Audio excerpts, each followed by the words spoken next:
Welcome to the Media Bubble Podcast. I'm Karol and he's Fredrik. So let's get this show on the road. Well, welcome to this episode, everybody.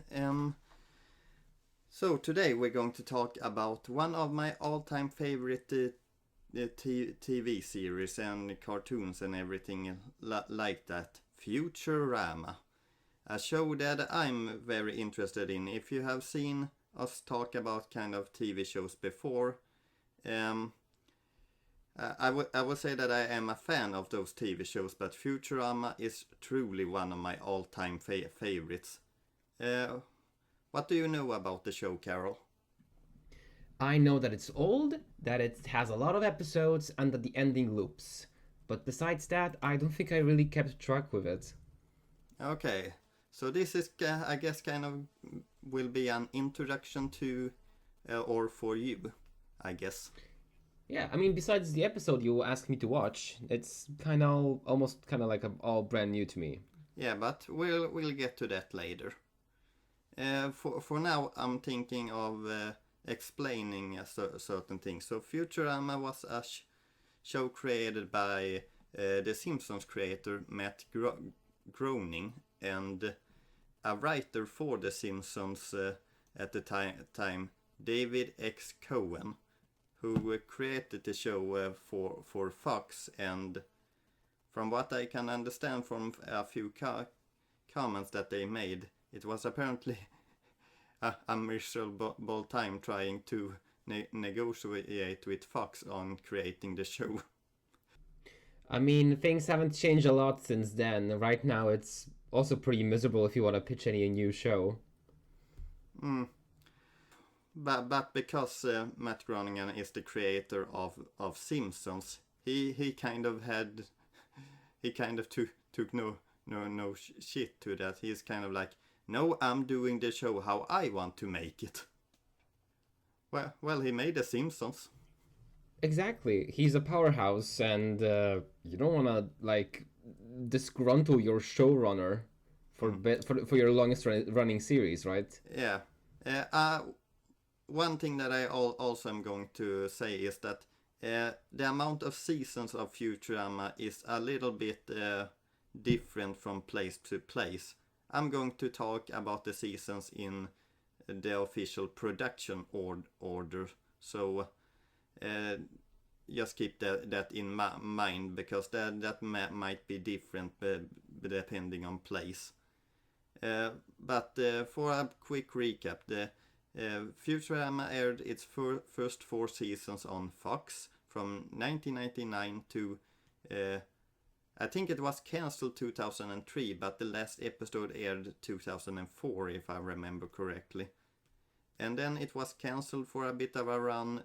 Adult Swim took the show and aired some reruns. The reruns seemed to be popular, so Comedy Central asked to make 4 direct-to-DVD movies of Futurama, which was done in 2007 to 2009, until Comedy Central decided to make 2 more seasons of Futurama, which aired between 2010 and 2013. And then it was cancelled, and it looked like it probably was cancelled for good this time until, or actually when you think about it, is anything cancelled nowadays? I wouldn't say so. I think everything is coming back. As I said, the executives don't really bet on new IPs. It's just rewrite, re-release, remaster. So now, currently airing is the season 8 of Futurama, made for Hulu, and in my country I can see it on Disney+. But to a premise of the show, and while thinking about the premise of the show, the thing that I kind of just realized is that me talking about the premise is kind of just me recapping the first episode of the show, so I guess this is the same thing. But on March 28, 1999 aired the first pilot episode for Futurama. Futurama episode Space Pilot 3000s. So Fry, living in the year 1999, is a delivery boy. And it's the last day also of 1999, so it's New Year's Day. It will be the 1st January of 2000 the next day. And he delivers a pizza to a mystic place where someone seemed to have tricked them and used the wrong number. But Fry goes into this empty, weird room and opens a beer. And while opening a beer, he falls he falls from his chair and lands in a kind of machine who freezes him for 1,000 years. Jeez. So in this freeze box, it goes 1,000 years. There's this kind of mirror which shows time going in the meanwhile.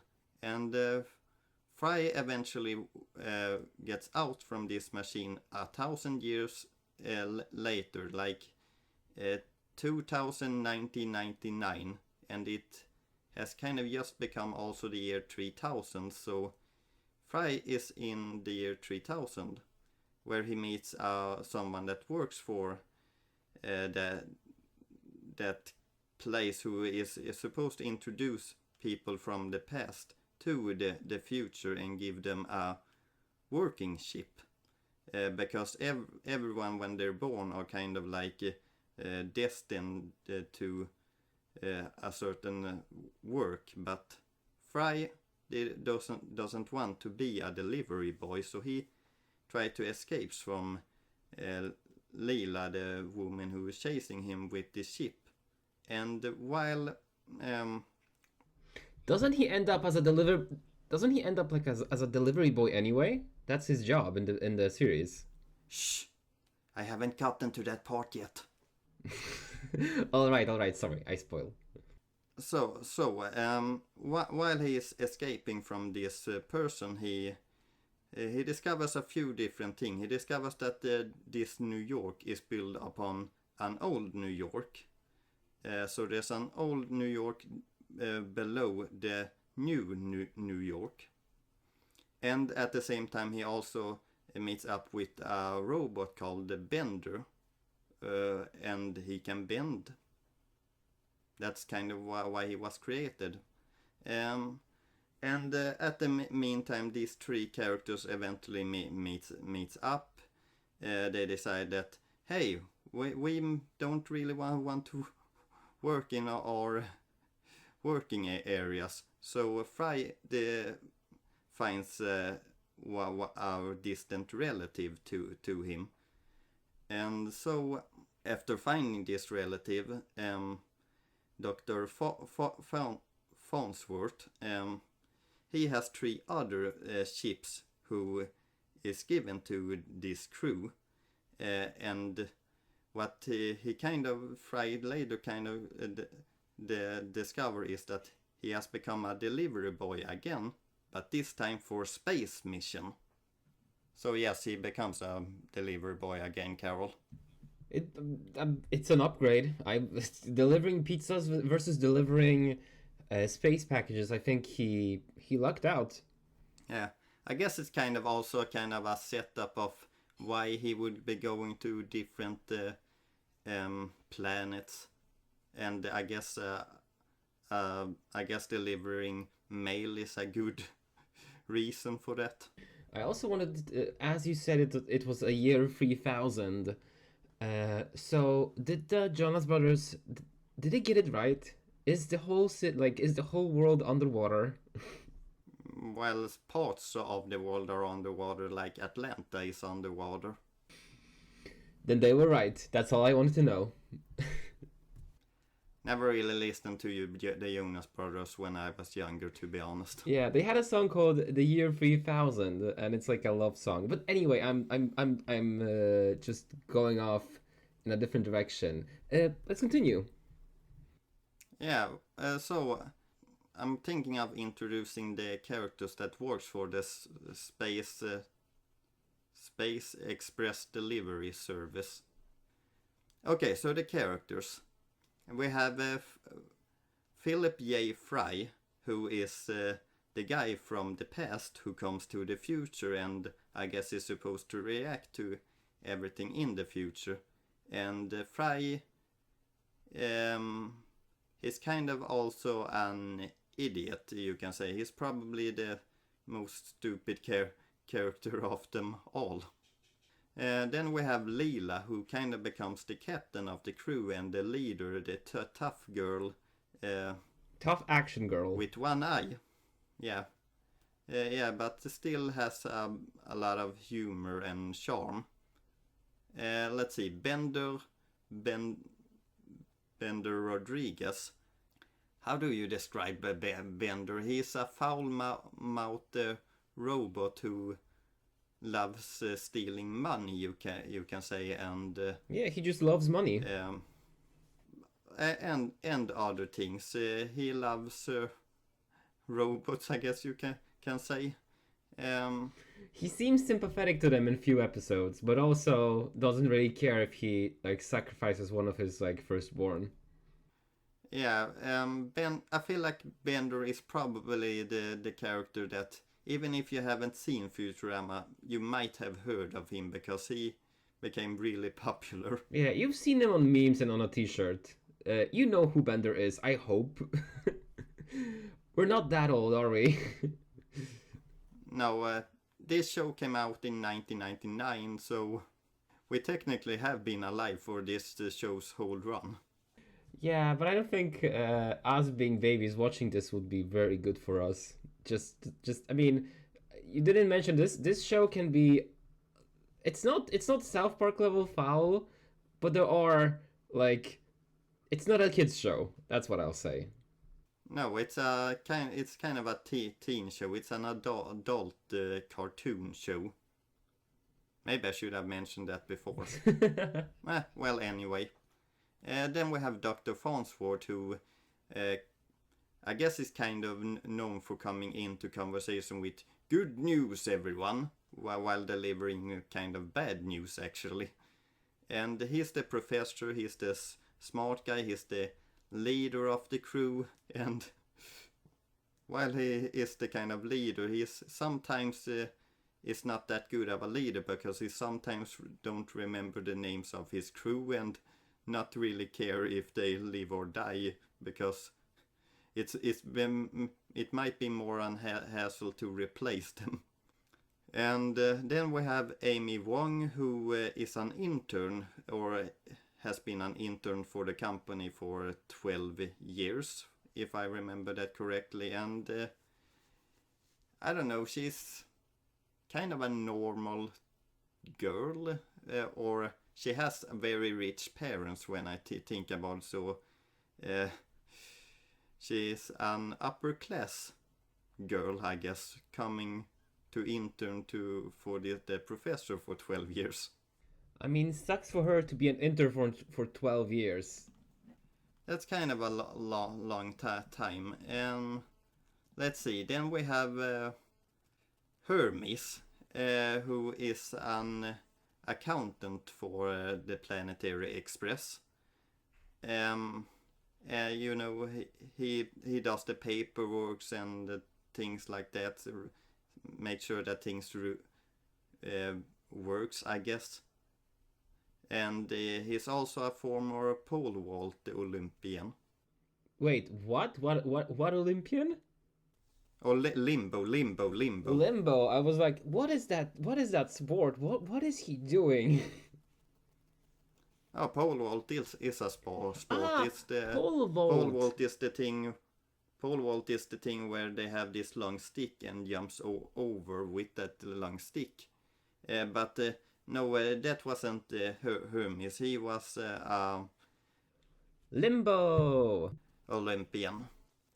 Then we have, I guess, also a popular character for the show, Zoidberg, who is kind of a character that is an alien to this planet, and While he's a doctor, he doesn't really understand the human body and how that works. And I guess Zoidberg is kind of known for being weird, saying weird things, people hating on him, his own crew. Why is he there if everybody hates him? I don't know, it's for comedy reason, Karol. It's just... The show is a comedy. I know, it's just that I mean, in the episode you made me watch, everybody was rude to him, and I was like, then why don't they just fire him? Why is he still hanging around?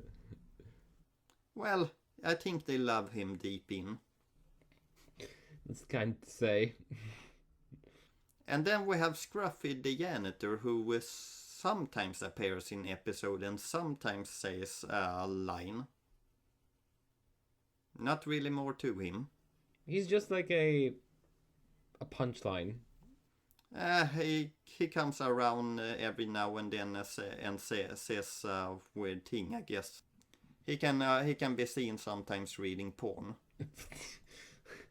I mean, whatever tickles your pickle, I guess. Okay, to what we're going to do next in this episode. I have chosen 4 episodes to talk about and we're going to go through these in production order, and I'm going to talk about probably an episode that doesn't come up that often when people rank Futurama episodes, but I kind of enjoy this one. We have season 1 episode 2, The Series Has Landed. As a follow-up to the pilot episode, this episode kind of introduces new things for the show, like this is the first time we see Amy, Hermes, and Zoidberg. They are introduced in this episode, and our 3 main characters also get their first delivery mission, and that is to go to the moon. And for Fry, who is a 2000s boy, he is really excited by going to the moon. That seems like a really exciting thing to do for him. Well, hell yeah, I'd want to go to the moon. Do we really? I mean, given an opportunity, not with Elon Musk, but yes. Well, so Fry is really kind of childish excited for this opportunity to go to the moon, while his other crew members are like, well, going to the moon, that's nothing really that special. You know, it's just the moon. You kind of have to keep in mind that these people travel to different planets all the time with their spaceships. I mean, I guess. So for them, going to the moon is not really that exciting. And while arriving at the moon delivering a package, what Fry discovers is that they have built a theme park on the moon. And that is kind of the main attraction for the moon apparently nowadays. As the episode progresses, Fry becomes a bit disappointed in the theme park, and he wants to see the real moon. So he, I guess, steals a cart from one of the rides and drives into the real moon. Right. And at some points in the episode, him and Leela have this debate of Leela doesn't really think that the moon is really anything that's special, and Fry after a while is like starting to agree with her, and he's disappointed that maybe she might be correct. Until a part of the ending episode, so I guess, where they are trapped in one of the old moon landing bases and are looking at the Earth, and so kind of just seeing the beauty of staring back at one's planet. And I don't know, I kind of like the ending. It's kind of like even thought it doesn't seem like anything special. You can still see beauty in the easy things in life. And Bender I also learn in this episode that Bender has a problem with magnets. So when he comes in contact with magnets, he apparently starts singing. Well, he is a robot, and I guess a strong magnetic pull would mess up some of the parts of a bot. I don't know, I kind of just like this episode. I like this more than the pilot episode, if I'm being honest. I feel like it's a nice kind of introduction to what we're going to do most part in the series, and that is going on different space adventure, discovering the 3000's new technology, and yeah, and in the meanwhile the Futurama crew have some silly jokes all the time. So kind of a nice introduction to the show for me. And okay, the next episode we're going to talk about is an episode I requested for Karol to watch. So can you talk about this episode, Karol? Yeah, it's one of the meanier ones. So in the season 3 episode 1, Amazon Women Gone in the Mood, we see the origin of the infamous line "Death by Snoo Snoo." I guess in a previous episode, the crew saved a Titanic replica ship from destruction. Well, not saved. They saved themselves. They didn't save it. They escaped from one. They escaped from one. And due to that, what's her name? Amy. Exactly. So Amy got romantically involved with... Name, please. Kif. With Kif. Or at least she told him to, give me a call when you have a moment.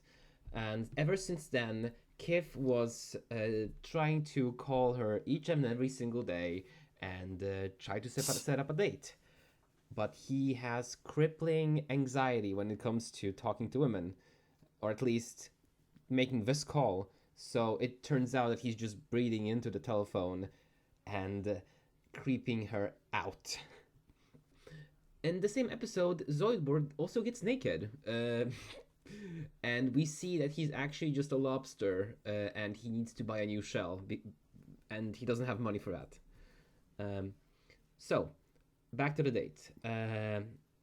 So Finn goes to Zap and tells him, hey, I'm having, can we have a heart-to-heart?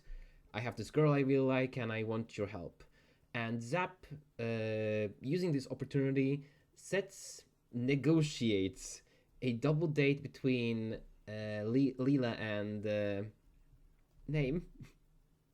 So Zap and Leela and Kif and Amy. Exactly. I am so sorry. As I said, I'm not really familiar with the show. And they go. The date goes awful because Kif tries to imitate Zip, or at least he reads his one-liners. And he starts acting, but due to Zap, it comes off that he's also a jerk. Zap is an absolute jerk face. You haven't introduced him, but he's a captain of a fleet, I think. And yeah, kind of something like that. And he's like an awful womanizer, know-it-all jerk face. Yeah, kind of. As the date spirals out of control due to a very bad karaoke session, everyone evacuates and they have to crash land on an Amazonian planet. At the Amazonian planet, turns out it's full of Amazons. All of the men have died, and they are ruled by a hyper-intelligent computer called Femputer. And due to its rule, it's been decided that because the men, Zap, Jake? Fry, Jesus Christ. I am so sorry, every single fan, for this, but yeah. We can just say that Karol knows not really that much about the show. Have you watched an episode with previous to this one? The thing is, I've seen a couple of episodes, and I know people a couple. Yeah, I think I've seen another episode you want to talk about actually on the list. Okay. Well, continue to talk about this one then. But not enough for me to remember all the names. So anyway, back to the Amazons. It's been ruled by the Femputer, and that it does not compute that these men are here and are causing problems. So they're sentenced to death by Snoo Snoo, which just means that the Amazonian women will use the guys to their extent before they die, wink wink, before they expire. Yeah, I guess that's kind of the viral clip from this episode. Yeah. You will be punished to death by Snoo Snoos. Yeah. Yes. Yeah. No. Yeah. No. As Fry says it, he didn't expect to go so soon, but it's certainly in the way that he always hoped it'd be. So as the boys are getting their pelvises crushed, Amy decides that this can't stand because they'll be dead at the end of this. So Amy decides to rescue Kif. And in the meantime, Bender, since he is a man bot, not a man per se, decides to investigate the femputer. Femputer turns out to be a fraud, kinda. It's a fembot in a femputer controlling the female population of this place. With some smooth talking and Bender shenanigans, the gang are let go by the Amazonians and they return to their home in pelvis. What is this? What are they wearing? Pelvis casts? Don't know really the word for that. Yeah. So yeah, they're everything crushed to bits, but nevertheless very happy about the whole situation. And Kif ends up with oh my god, With Amy. exactly. I'm gonna remember I'll associate Amy with the Britney Spears song, and I'll be fine. So for one of the few episode I guess you have watched of this show, what did you feel of this introduction of this specific episode? I mean, I was aware of it. I just never seen it like fully, but I think it's like it's a good episode. It doesn't need to like it's similar to Simpsons that you don't need a lot of context for you to be invested in one of the episodes, which I think is great. Like they nailed it. Like Zap, he's an asshole. Kif, he's a little meek boy, but we have enough context with the flashback that you can cheer for him. It was silly. It was funny. Yeah, the reason why I chose this episode for you, I guess, is because I guess this is one of the more well-known comedic episodes where... I thought you would say horny. Well, I guess that too, in a way. Because, but like, even Zoidberg gets naked, so... I guess we're searching for a popular Futurama episode. So this one might come up, and I guess it's well known as one of the more comedic episodes of the show. Which when I chose this one actually for you, I did not remember that this was that popular, because I later searched for Futurama's most popular episode to see if I forgot something, and this one came up then, and I did not remember that this one had that much fan love to it, but yeah, maybe that's why I and I was almost thinking that you picked it because why would Fredrik put something so horny, like recommend it to me? And then I remember, oh, the memes. All right, that makes sense. Well, kind of, and you didn't think about the memes, huh? No. As I said, it was I wanted you to watch an episode that has had kind of the most comedic to it, so I chose that one. Well, to an episode that is kind of unusual for the show, because this episode will actually tug at your heartstrings a bit, and that is Seasons 3 episode 4, The Luck of the Fryish. So throughout this episode, it's kind of a flashback episode where we parallel through two different stories with Fry's past and his present. And in the flashbacks, it's Fry's interaction with his brother and their dynamic of them kind of always fighting with each other and not getting along, kind of that brother dynamic. But one day Fry finds a 7-leaf clover, and that brings him incredible luck, and that is something that he feels he could need in the future, because he feels like he is incredibly unlucky. And so he wants to retrieve his 7-leaf clover, who is in his old house in old New York.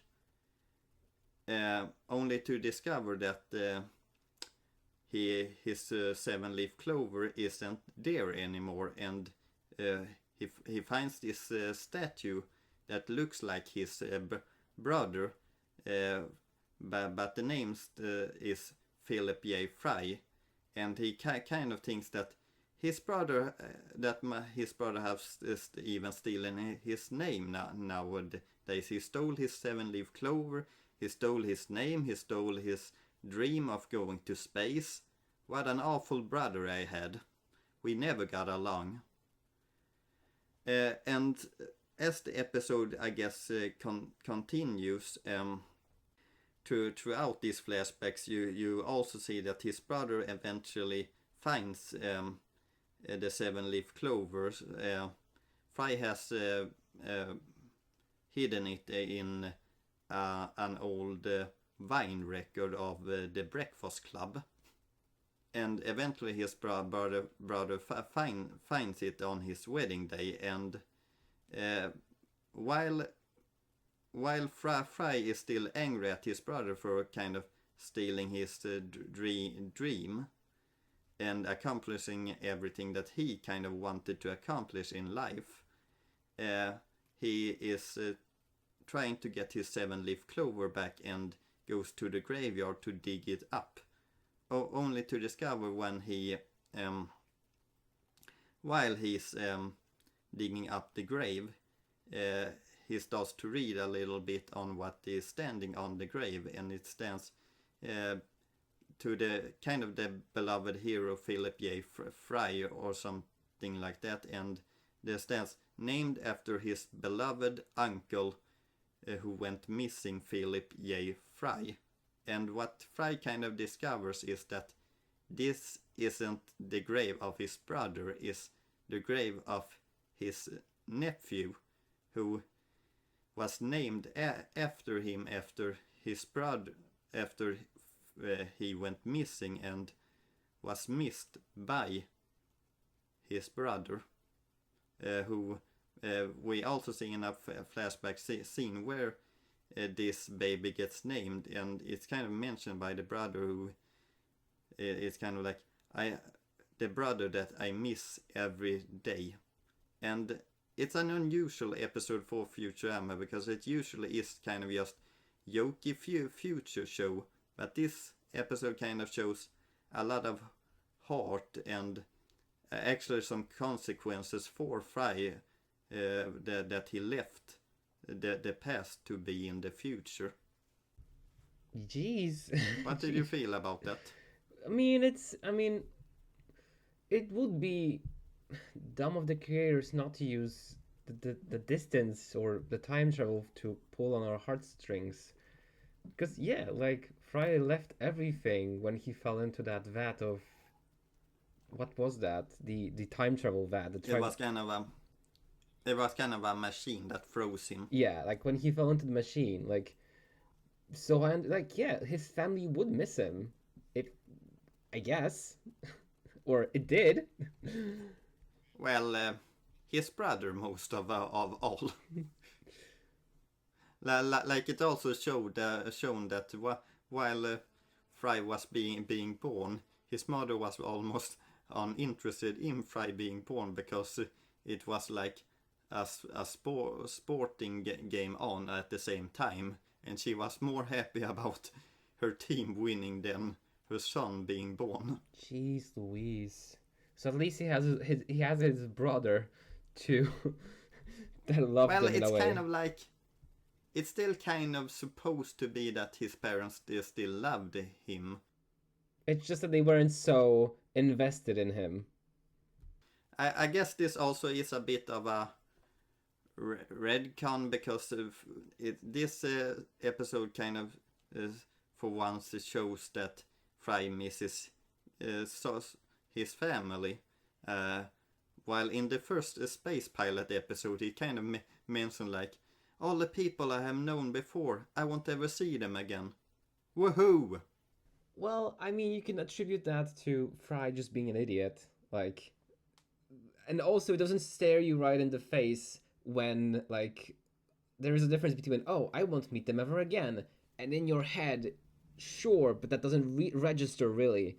But now he's standing in front of his, like, nephew's grave, and it's like, shit, I've missed out on this. Like, on my nephew. Yeah.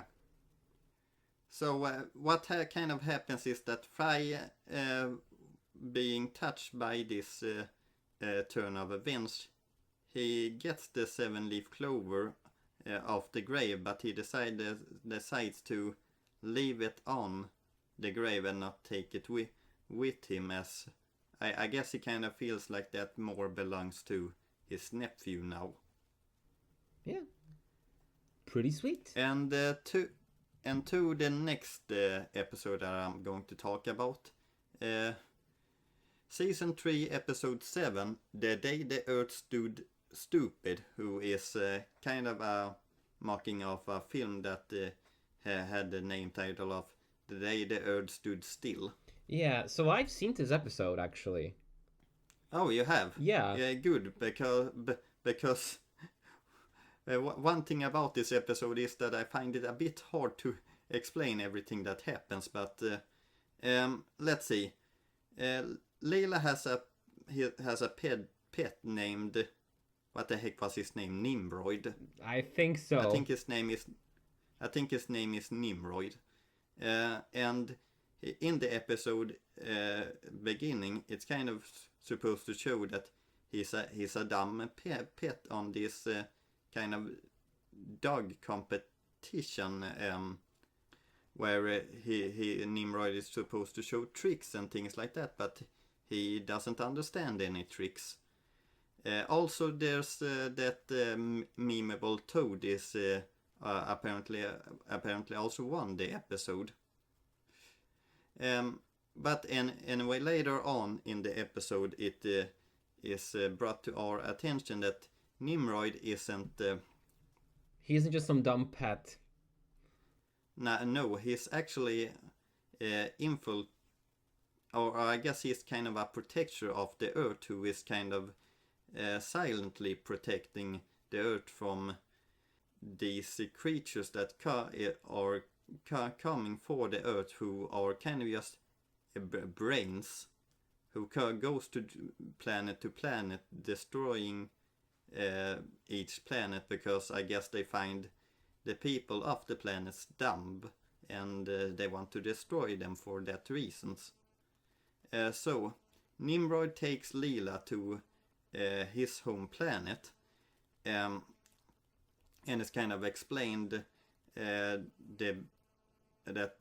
these creatures has existed for the beginning of time, and their hated enemy are these kind of brain creatures, and they are kind of battling them. And apparently why Nimrod is just in the Planet Express crew is because he is kind of looking out for the chosen one, who is apparently Fry. Apparently Fry's brain works in a different way from all the others. His brain waves doesn't or works in a different way, which makes him immune to the brain. Because when the brain comes to a planet, it makes all the other characters stupid, which Fry is kind of getting annoyed at, because everyone is acting stupid around him, while at the same time it's kind of still showing that Fry is still not really the smartest character.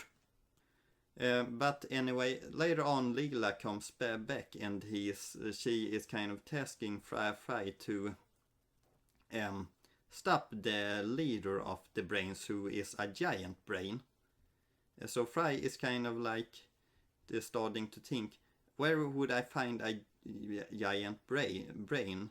And a giant brain is kind of like a big nerd, and where would I find a big nerd? Well, the library, of course. So Fry goes to the library and starts to fight this giant brain, and the giant brain is trying to affect the Fry to become stupid, but as I said, it doesn't really work. But anyway, because they kind of are in the library and there's all these classic books around them, with the brain's kind of powers, he starts to make the characters in the room jump through different literal works, like there was Moby Dick, there was Tom Sawyer, and then there was Jane Austen's Pride and Prejudice.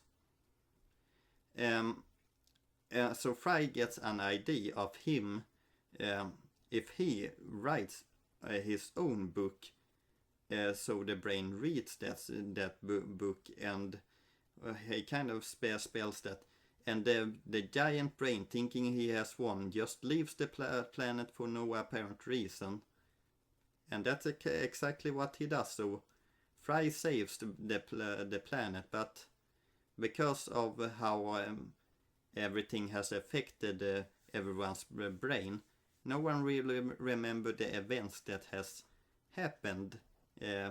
So no one knows that Fry saved the day.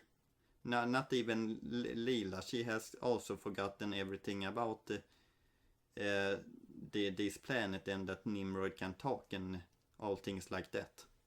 I mean, yeah, it's like going back to this being a sitcom. They kind of had to revert everything into the status quo. So that was the 4 episode I wanted to talk about. What was your reaction to this episode? Because you said that you have seen it. Yeah, I've seen it a long time ago. I think I even seen it with some friends, since they're also fans of Futurama. And I mean, yeah, a good episode. It was fun to hear the Pat just go like full, because he had like a deep voice, right? And with the council saying like, no, that we can't help, we can't do anything. And Fry like being in the sport, like even if Fry is the smartest person in the room, that's not saying a lot. No, it's not real. Like there's one of the pictures I have here is even to establish that even if Fry is the smartest person, he's still kind of dumb, because he's holding he's holding that thing you speak.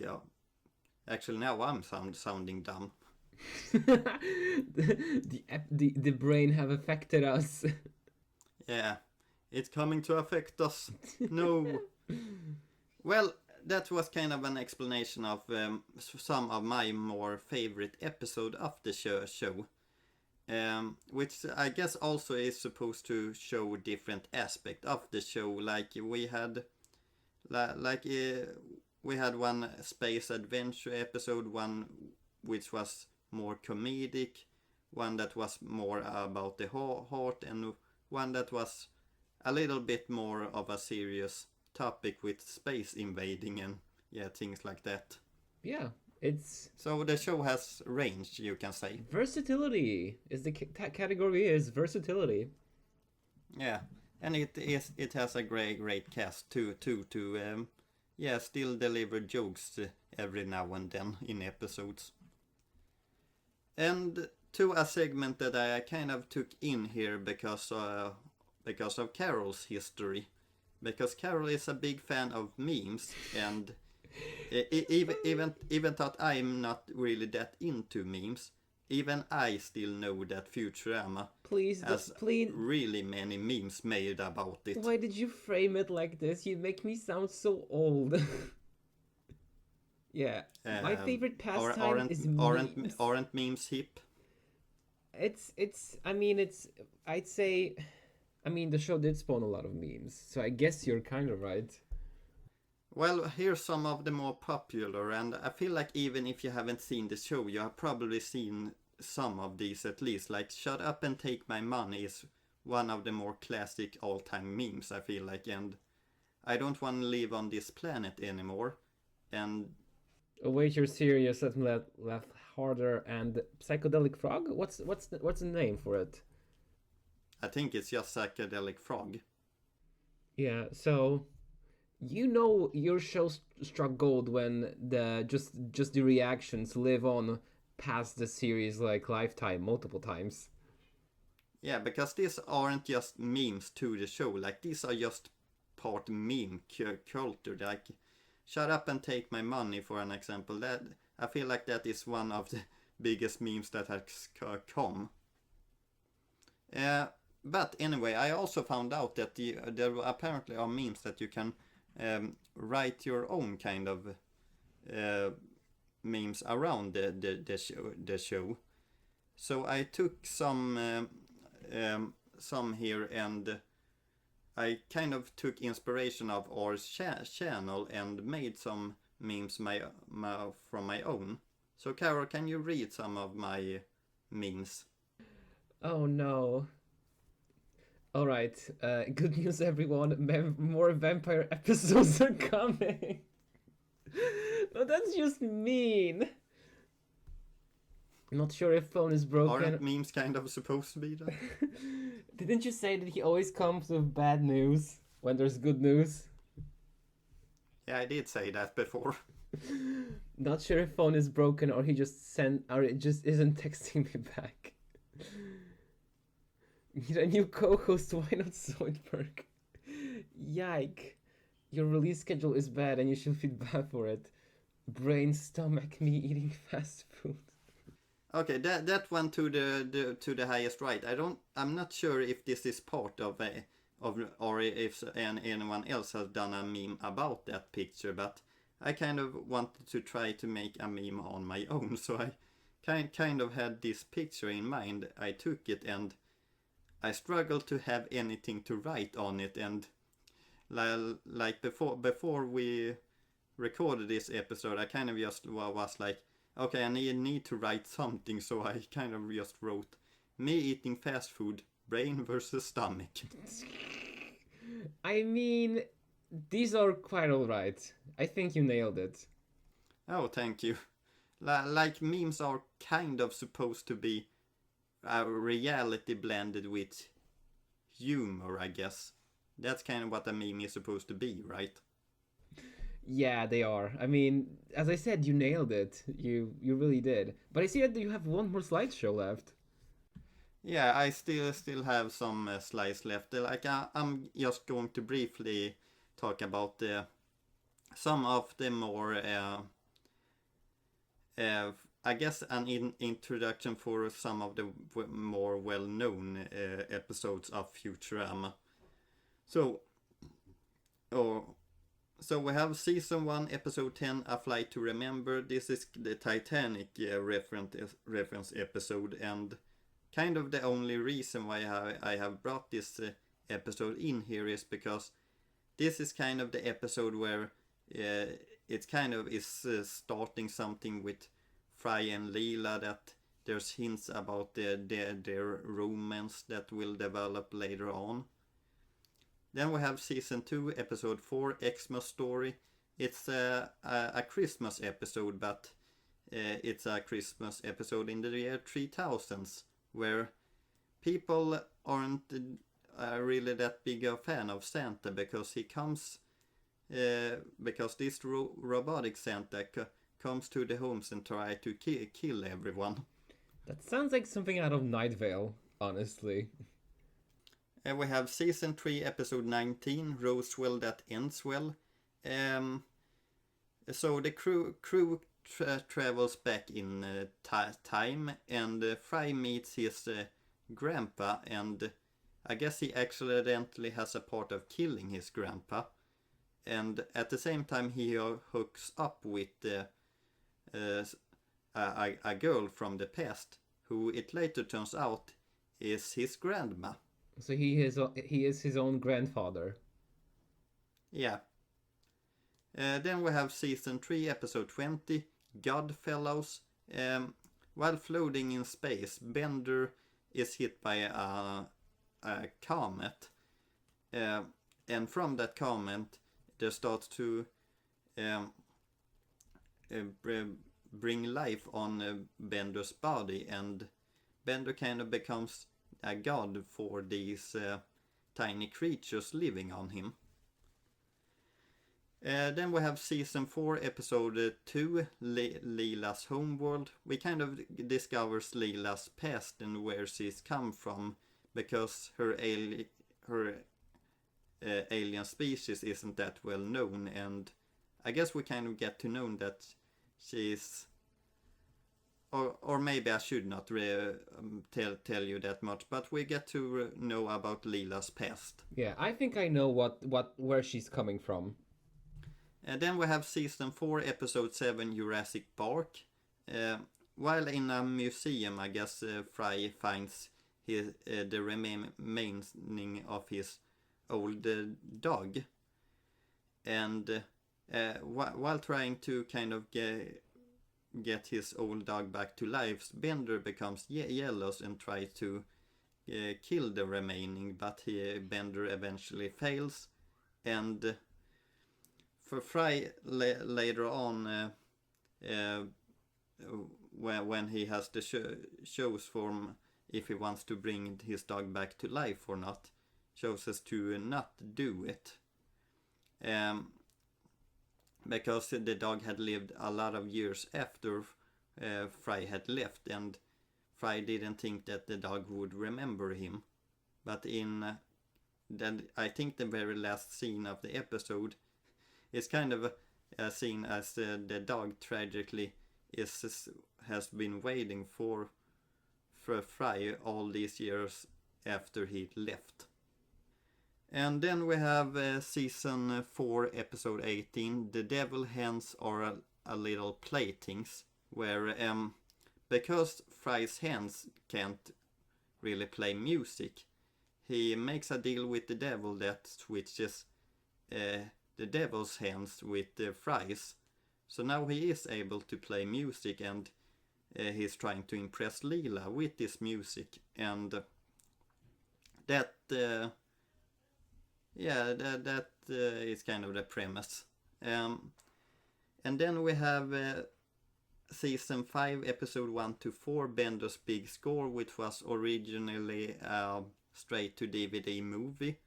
It's kind of Futurama coming back, and it's a movie where it contains a lot of different parts of the show, but if I'm going to nail it down, you can kind of say that it's a bit of a time traveling shenanigans going on.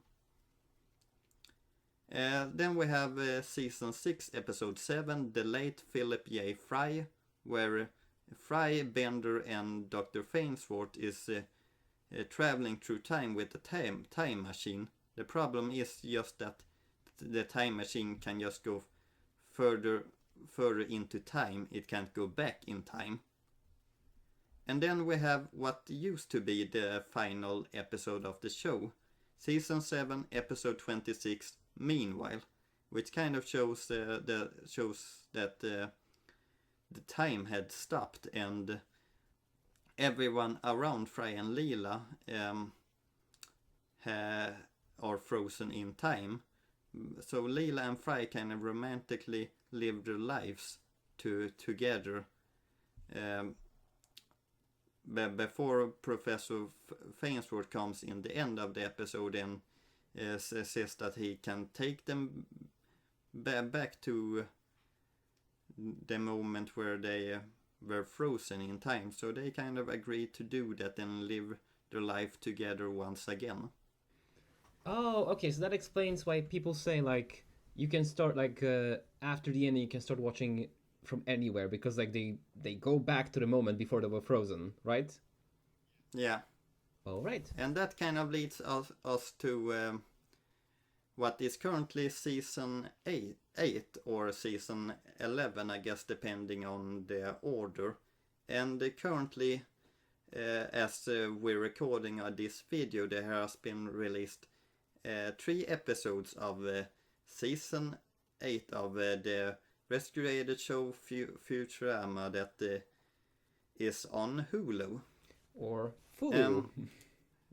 Yeah, the first episode is kind of a mockery of themselves in some way, and mockery of streaming services and how they were brought back. And the second episode kind of continues a story arc from one older episode where Amy and kids are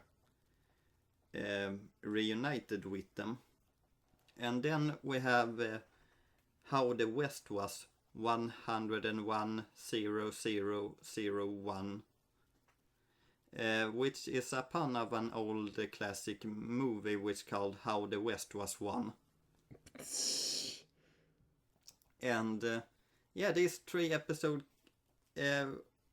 for a revival show. Revivals can sometimes be a little bit either they can be or most often they are kind of bad, but I feel like animated shows have kind of they have an easier time to be revived because they don't need to be aged up, I guess. Exactly. They can just start from where they were before. Yeah, I mean, and that's kind of what it. So, quick question: how did they solve the season, like the previous season finale with the time stop? Did they just like say, "Okay, now we fixed it"? As I said, in the end of that episode, Professor Farnsworth come to Fry and Leela and tells them that while you have been screwing around here, I can take you back in before that moment where everything was frozen. So everyone kind of comes back into the moment where time starts again, and all the characters yeah, are right back at it. Did you understand? Yeah, a little bit. And if I'm what I can say about these 3 episodes is kind of like for right now it's a really enjoyable reintroduction to Futurama. It kind of just feels like this show kind of just left or began where it was left off. Like for right now, I really have enjoyed this 3 episodes and feel like it has been a good revival. Like I actually really enjoyed the one where they are traveling to the Old West and all the kind of jokey scenarios they are coming into there. So it has been, I would say, a good revival so far for Futurama, and hoping for more great episodes. But anyway, that was my Futurama episode. Karol? You know what? What has been your reaction to me talking about the series? I was surprised when you said that you were such a big fan. I know that you watched it, but I didn't expect you to be like really into it. I might give it a watch. This is one. Well, this is one of my top 10 favorite cartoons. Nope, I don't believe. No. Okay, that was a joke.